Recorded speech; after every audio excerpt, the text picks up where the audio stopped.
Comedy writers, you seem to be kind of all over the place. Something is weighing you down, and you really need to take care of it before it turns into something bigger, I think. If you've never met me before, I'm Chris, and I help screenwriters and fiction authors write five-dimensional stories with my tarot cards. Here we have the Six of Pentacles. This card actually fell out while I was shuffling, so it's a jumper, which means it really wanted to say something to you. The Six of Pentacles is about a nostalgia, happy memories. But with this being in reverse, it feels like you can't go back to an easier time. There's no memories. There's no one coming to visit you. This is temperance. Temperance is usually when you feel in flow. You know how much to indulge in something before it becomes an addiction. This is reversed. Because this is reversed, sometimes it means the previous card's energy, which is actually the death card. Death does not mean death. It just means change. Something needs to die in order for something to grow, which is actually going to come up a little bit later in this spread as well. Here you have the Emperor. The Emperor is the father of the tarot, and fathers are traditionally the rule makers, the boundary makers, and the protectors. So I'm wondering if you're protecting something a little bit too hard right now, or if you need to put up a protection. I'm getting a little bit more of like resistance. Like I'm feeling more of a block. I'm feeling more like you don't want to cross that boundary. That's more of what I'm getting from this. I think your boundary might be a little bit too strong. You might want to knock down that wall a little bit. This is the Seven of Wands in reverse. The Seven of Wands is about actually defending for something for what you believe in. Again, we've got blocked, delayed, healing, or internal energy with this reverse card.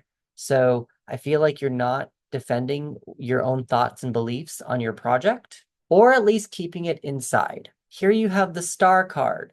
The Star card is a symbol of hope. It's a light at the end of the tunnel.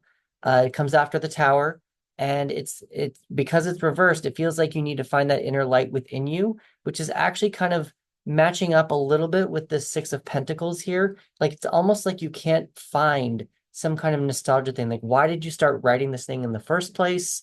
Or something of that nature. Like why, like it seems like something you've lost you've lost the love of the project that you're writing for right now, and you're trying to find it, or you're just kind of like you're spinning your wheels to get through it, and you're grinding, and it doesn't feel good. This is the Ten of Wands in reverse. The tens are completion cards in the tarot. And when a 10 and a completion card comes up for me, it usually means that the querent hasn't accepted an ending from the previous lesson.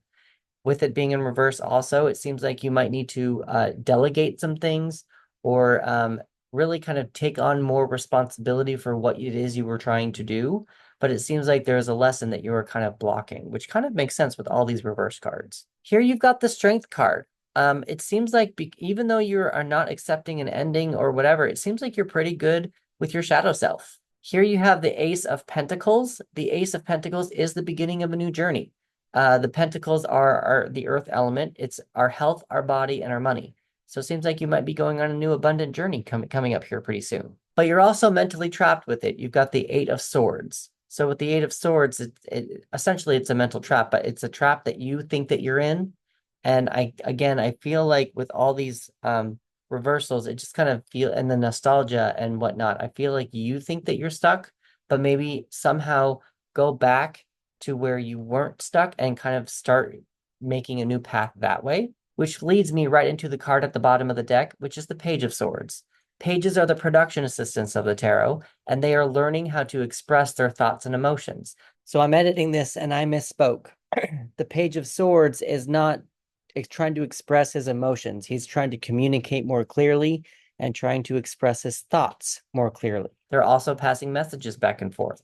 So it feels like you might want to, instead of making this project so grand and so hard and so detailed, maybe so deep, maybe go back to simplicity and also be able to flip this card around, the Six of Pentacles, so that you can also use the Star to just kind of start fresh a little bit, but start it from a new perspective. Still tell the same story, but don't make it so deep.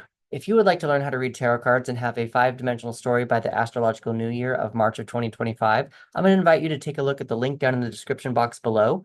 That will take you to my new offer called the 30/30, where I'm going to be going through 30 spreads and helping writers write a complete five-dimensional story by March of 2025. And if you get him now, you'll actually start learning the tarot card meanings first, so that when we do get to the program or do get to the offer, in the spring, you will actually know a little bit more about the cards and it'll be a little bit more streamlined for you. Numbers that you're going to want to pay attention to are 6, 14, 4, 7, 17, 10, 8, 1, 8, and 1. If you add all those up, you get 76. 7 plus 6 equals 13. 13 in the major arcana is the death card. Remember how when we talked about the temperance card and how sometimes a reverse card means the energy of the previous card? So look at 13. It's death. Death means change. Something needs to die in order for something to grow. Now we can take this one step further and you can do 1 plus 3. 1 plus 3 equals 4, which is the emperor. And the emperor in the major arcana, you also got him. He's right here. He is the father of the tarot. So there seems to be some boundaries going up around here. And I just kind of wonder if you might need to tear down some of those boundaries, knock some of them down to bring in some more of that childish energy into the project. Elementally wise, we have earth, air, fire, and water. You have a lot of fire. There's a lot of creative energy going on here, but I think that you've gotten to the point to where you're just kind of spinning your wheels and there's no emotion behind what you're creating, which kind of makes sense with the Six of Pentacles. I know that it's not a Cups card, but the Six of Pentacles is about nostalgia. And with the Star card in reverse, it just kind of feels like maybe you don't feel like you know where to take it now, and it feels like you're surrounded by darkness. There's no light at the end of the tunnel. With the Temperance card, you're just kind of grinding your own gears. So that kind of all makes sense. But I'm really going to ask you to pay attention to your water signs. Look up Cancer, Scorpio, and Pisces with whatever it is that you're dealing with your project or right now in your real life. And they should use those signs and associate it with whatever you're feeling so that it can give you some answers about where to go next. I'm going to give you a couple of different colors here. I'm giving you a lot of colors, a lot more than I usually do. I usually try to give 2, but for some reason with this deck, I have such a hard time finding colors with this. So I'm going to give you a number of them and you can kind of like pay attention to them yourself. The first one I'm going to say is grass green. That one's fine. That one loud and clear right in the middle of the entire spread. I kind of was thinking starburst red a little bit. That's a little bit more of a brighter color. There is maybe a gray, like cement or throne gray. And you also, I'm going to hold up this card because this card just kept screaming to me. It's very purpley, very pinky. So that might be something to also pay attention to with colors. Now I do pull 3 extra cards for you. And the first one is celery. Again, green. I don't know. The next card is Hoarder, but it's also in reverse. Again, we've got block, delayed, healing, or internal energy. What I kind of feel like this is maybe it's time to get out of your head and go volunteer your time to help someone do something else. Don't hoard, maybe take some things out, maybe go donate some stuff to the Goodwill or something just to declutter yourself a little bit. And the last card here is, does magic exist in your world? Why or why not? So just as one last reminder, if you would like to learn how to read tarot cards and have a 5-dimensional story by the astrological new year in March of 2025, please take a look down in the description box below. And if you sign up now, you'll learn the tarot cards prior to the 30/30 so that you can be a little bit more streamlined as you do it. With that, please like, subscribe, follow, and share, and happy Halloween.